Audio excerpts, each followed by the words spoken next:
Ever felt that internal pressure cooker building when you're in like a really tense situation? Oh, definitely. Maybe during a disagreement or work stuff or even just scrolling online, you feel your pulse quicken, thoughts racing.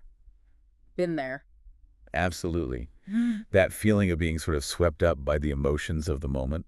Yeah. Mm, yeah, we can all relate to that. Uh-huh. And it's fascinating, really, because in those moments, our usual instinct might be the exact opposite of what actually helps us. Right. You think you need to fight fire with fire, get louder, maybe more forceful. But what if the real power, the real advantage is in staying? Mm, Oh, cool. Calm. It seems counterintuitive, but yeah. The person who keeps their composure often holds the cards, so to speak. And that's really the heart of what we're digging into today. We're going to explore a set of principles for cultivating that inner calm. And they come from a pretty unexpected source, maybe. Miyamoto Musashi. The legendary samurai, 17th century, undefeated in something like 60 duels, many to the death. That's the one. Now, I know what people might be thinking. What's a swordsman from hundreds of years ago got to teach me about, I don't know, a nasty email chain or a tense family dinner? Well, surprisingly, quite a lot. His insights into managing your own internal state, especially during these really high-stakes confrontations, they're incredibly relevant today. He had this framework, right, like 4 steps. Exactly. A 4-step framework for maintaining emotional balance, something that clearly gave him an edge in those life-or-death fights. And what's really key here, I think, is that this isn't about being emotionless or trying to dodge conflict altogether. No, not at all. It's about learning how to navigate those turbulent moments with, like, a clear head so you can think straight, respond effectively. Over our time together, we'll unpack these 4 steps. We'll look at practical ways to use them, real examples, to help you stay grounded when things get heated. So you can actually achieve your goals, whatever they might be, instead of just getting derailed by the argument itself. Precisely. So the first element in Musashi's framework is something he called emotional distance. Emotional distance. Okay. And this really gets to the core of why conflicts often just spiral, why Yeah. they become unproductive. Okay, let's break this down. Think about a time you felt confronted. Someone raises their voice. Maybe their body language is tense, sharp criticisms. What happens inside you? Well, typically, there's this whole cascade of biological stuff kicking in. Yeah. Stress hormones flood your system, heart rate goes up, muscles tighten, and crucially, your thinking narrows. It's like your brain just goes into immediate survival mode. Makes it hard to see the bigger picture. Exactly. That's the trap, right? You get sucked into their emotional state. Right. Musashi saw that real strength wasn't just about sword skill. It was about creating separation from that internal storm. You get this great description. Observe confrontations as if from above, like seeing clouds pass by without becoming the storm. That's a powerful image. Like being the anger versus noticing the feeling of anger. You've got it. Think about the last time you were really, truly furious.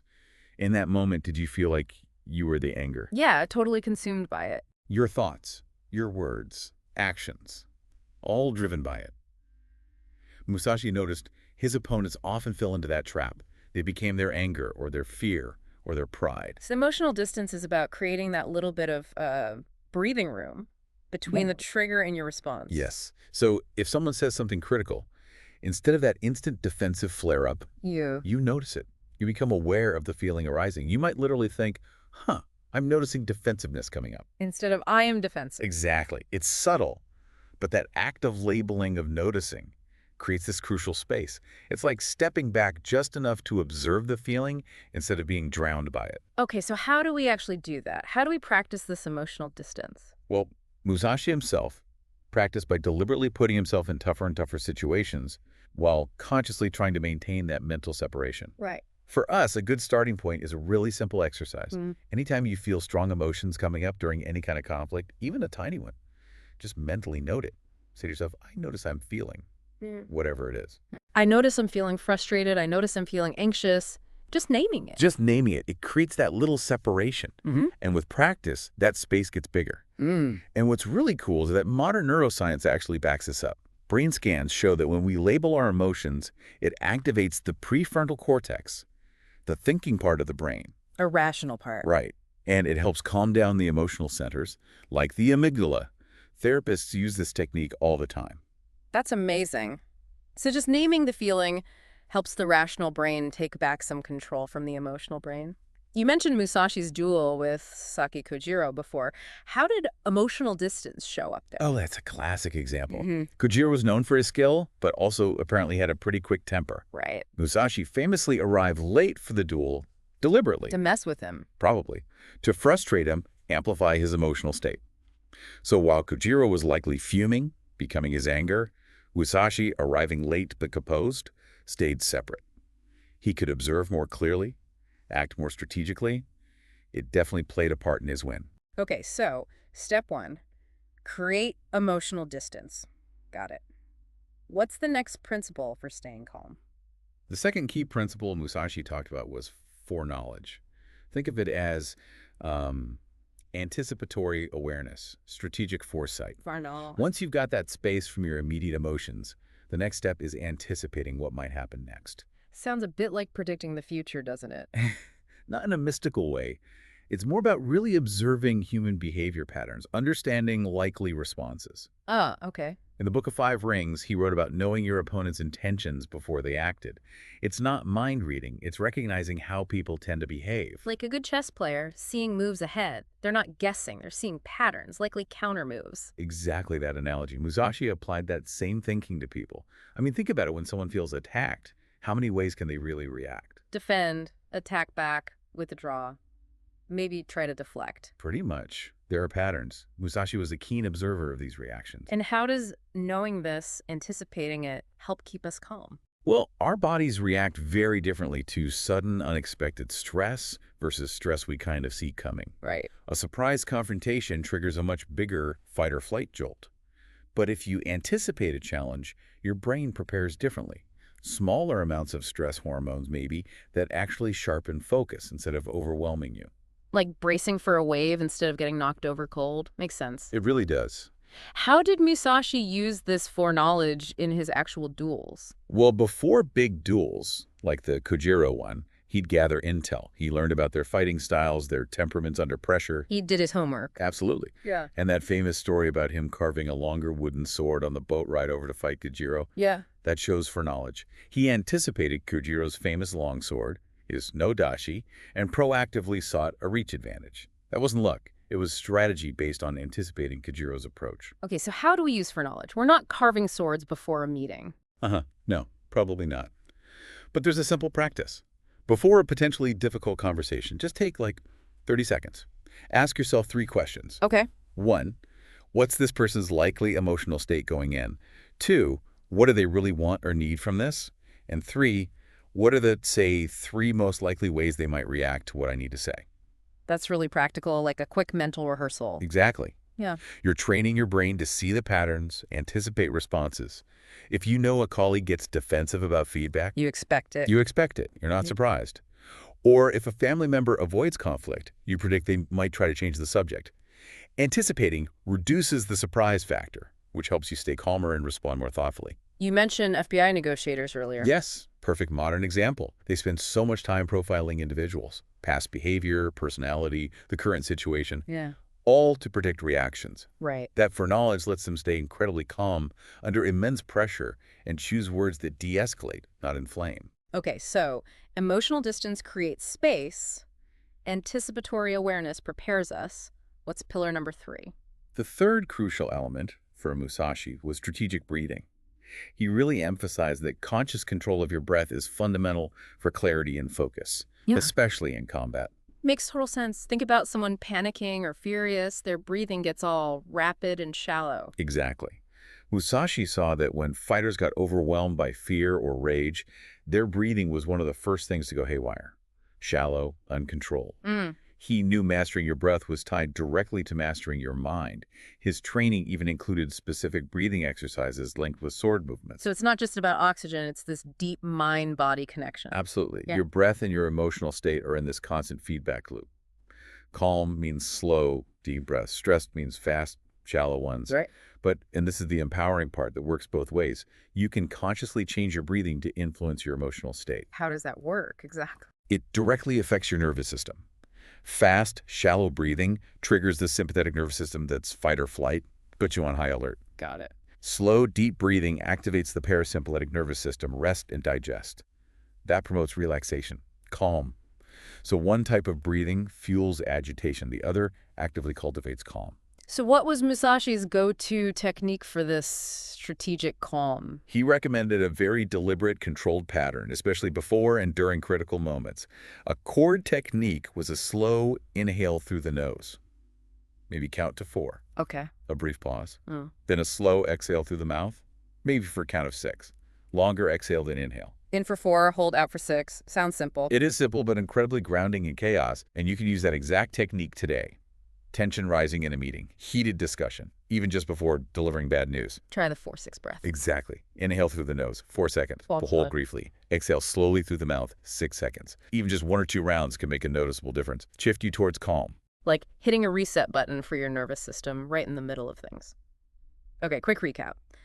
Emotional distance for space, anticipatory awareness for preparation, strategic breathing for physiological calm. What's the fourth and final piece that ties it all together? The fourth principle is purposeful action.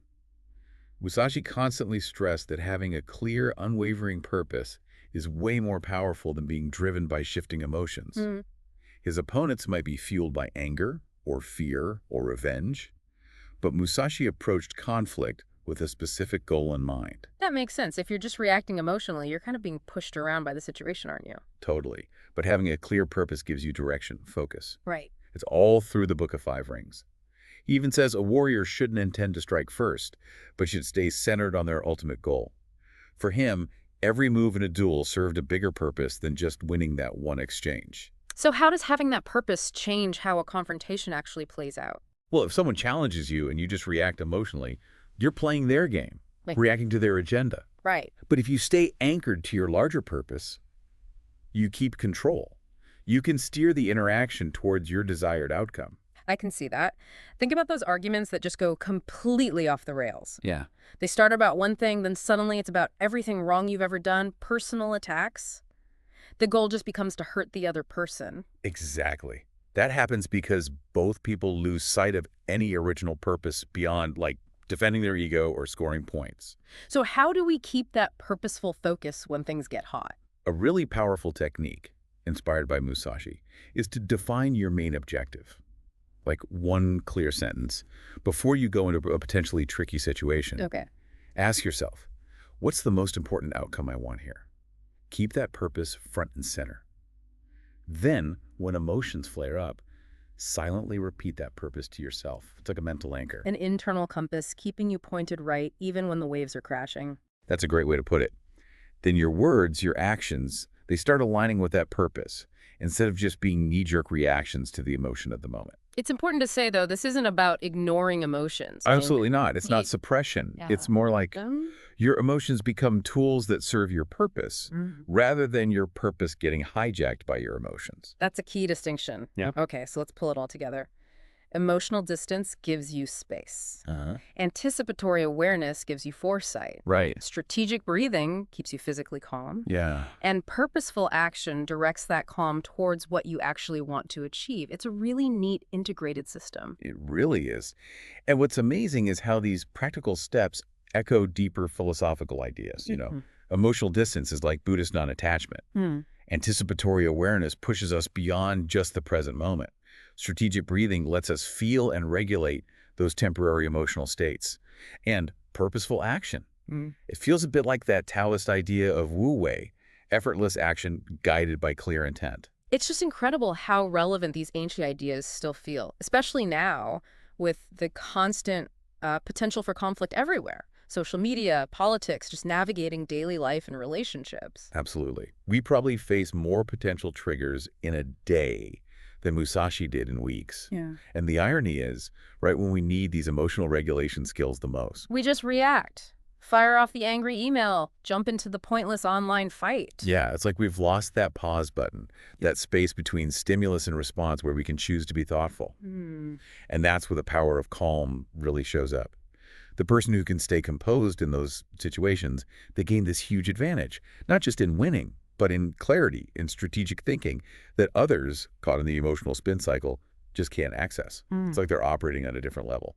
You mentioned earlier that mastering this stuff can lead to another kind of realization. Yeah, it often reveals how many confrontations are just unnecessary. When you develop that ability to step back, anticipate, regulate yourself, act with purpose, you start seeing that a lot of situations that used to drag you into conflict just kind of dissolve, or they lose their power when you stop reacting automatically. Mm, The truly powerful person isn't the one winning every fight, maybe.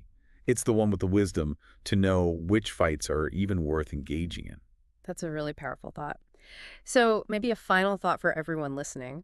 Think back to the last few times you felt yourself getting pulled into some kind of conflict, big or small. Uh, If you had consciously used just one of Musashi's principles, maybe created a bit of distance, thought ahead about their reaction, took a couple of those calming breaths, or just kept your main goal in mind, how might things have turned out differently? Definitely something worth pondering.